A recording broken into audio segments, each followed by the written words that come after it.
What's going on, everybody? It's Austin Creed. I'm back with another video. Alright, I got a juicy one for you guys today. You ready for this? Alright, I have a good story here from TMZ of all places. TMZ, TMZ, in my opinion, is usually more about gossip, and they got news every once in a while, but most of the time it's pretty, I'd say subpar at best. Depending on who you are, of course. Everybody has their own preference, I suppose.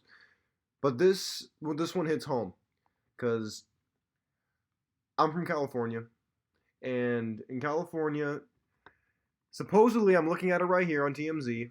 It says that San Francisco is now considering reparations up to 5 million per black person. Their headline, not mine.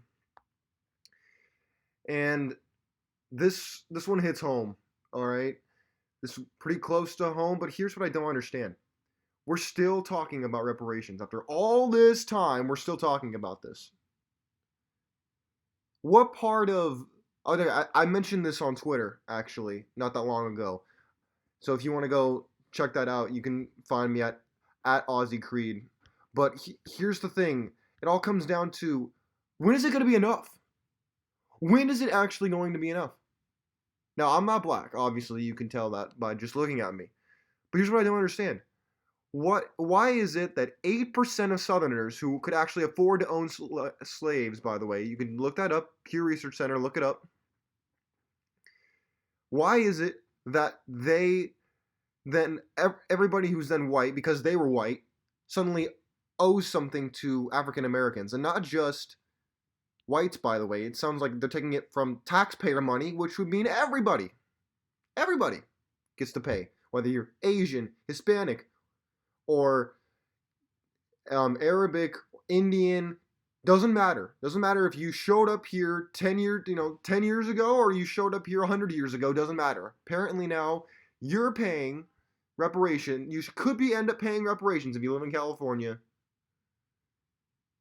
because the city of San Francisco is now going to pay reparations to people who were not slaves, may not even be related to slaves. I'm not saying anything about having to have a direct relation. I'm looking at the story right now. I'm not seeing anything about it.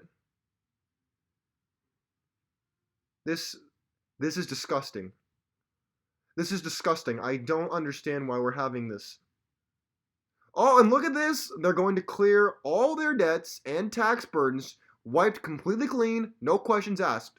Right here in the story. This is unbelievable to me. Now, you are more than welcome to express to me why I am mistaken, I am wrong, and I am a mean man for saying this. I'm a mean cracker, if that's what you want to say. But here's what I just don't understand this. What happened to the unity? What happened to getting past all this? Why are we still talking about it? It only serves to drive a wedge that doesn't need to be there anymore. There was a time in our country when this was a real problem, but we're not there anymore. I really don't understand why we're still talking about this. And I'm looking, it says something about the NAACP. Now, I'm going to take you all back for just a second. Now, indulge me. I'm going to take this all back to the Civil War, where everything changed, okay? Now, I know you're probably falling asleep already, but bear with me, all right? I'll give you a very minor history lesson, okay? During the Civil War, which was not originally about slavery, by the way, I'm not blind to that. It was originally just about money, because the North could not allow the South to leave. That's what the bottom line was. They didn't want to lose the money. They didn't want to lose the cash crop of cotton and tobacco that the South was growing. That's what it comes down to. But then slavery became the main focal point because the North was not doing so great and they needed support. So they decided to push a new narrative. I'm not blind to this. Once I learn how to edit, I will be able to provide more actual links and whatnot in the videos. You'll have to bear with me. I'm new to all this. I'm a guy with a big mouth who likes to talk. It's just unbelievable to me that after all these years, you look at guys like Booker T. Washington, who said over and over again that He was not a fan of reparations. He wanted to move past it. He wasn't going to let people harp on this, and yet here it is. In fact, you know what? I want to pull up. I want to pull up this quote by him. Yeah, I think it's very telling, and I think it's extremely important. I think it's an attitude that's long forgotten in the modern day. I think it's something that we need more of in the modern day because it's something that provides unity and is willing to overlook. And he was a actual slave, by the way. He's not one of these professional agitators of today, in my opinion, of course. I don't understand why we're still having this discussion. All right, let me find this quote by him. What did he say on reparations? I heard this a little bit ago. Let me find this real quick. Bear with me for a second. Ah, here it is. I found it. All right, y'all ready for this? You ready for this? All right. Now I'm quoting him now. This is not me. This is him. This is not me who's saying this. This is Booker T. Washington, an actual slave. All right. Now I'm quoting him now. It says, there is another race of colored people who make a business of keeping the troubles, the wrongs, and the hardships of the Negro race before the public. Having learned, now listen to this, listen to this.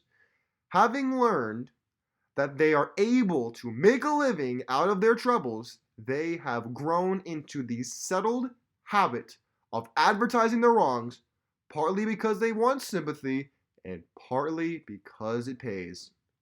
Some of these people do not want the Negro to lose his grievance because they do not want to lose their jobs. End of quote. Booker T. Washington, everybody.